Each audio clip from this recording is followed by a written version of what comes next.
Oq guruch haqida ma'lumotga ega edik. Mana shu ko'rib turgan tajribalar maydonida bo'lsa, mana shunday qora guruch yetishtirilmoqda va o'z navbatida inson salomatligi uchun har tomonlama foydali xususiyatlari bilan ajralib turadi. Xorazmda qora guruch yetishtirish borasidagi sinovlar bir necha yil oldinroq boshlangan edi. Joriy yil esa Urganch tumanida ushbu tajriba muvaffaqiyatli sinovdan o'tkazildi.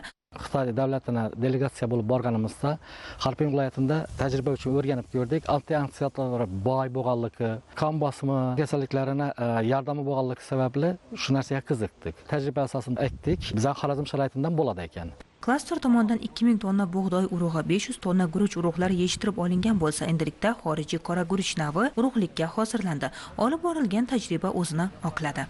Eng ko'p oqsil moddasi bo'lgan guruchlarimizdan biri. Keyingi yilda 5 gektar yerga mo'ljallab turibmiz. Bu urug'lik bo'lib tayyorlandi. Viloyatimizda, respublikamizda katta maydonlarga ekishga tayyorlab turibmiz. Yaxshi tarafi bug'doyni o'rib olgandan keyin ikkinchi ekin qilib eksa ham bo'ladi. Birinchi marta shu narsani O'zbekistonda qilib ko'ryapmiz. Hali tajriba bo'lsa ham, hozir 95 sentnerdan yetkazdik shu yerda. Bodomni hidi keladigan xushbo'y hidi bor.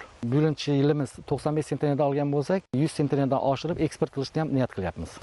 Mutaxassislarning ta'kidlashicha, qora guruch parhezli mahsulotlar sirasiga kiradi. Xorazmda klaster tomonidan yetishtirilgan ushbu nav agrar sohadagi ijobiy o'zgarishlarning yorqin namunasidir. U nafaqat yangi ish o'rinlari, balki eksport tushumi, innovatsiya va tabiiy mahsulotlar bilan bozorni boyitishga xizmat qilish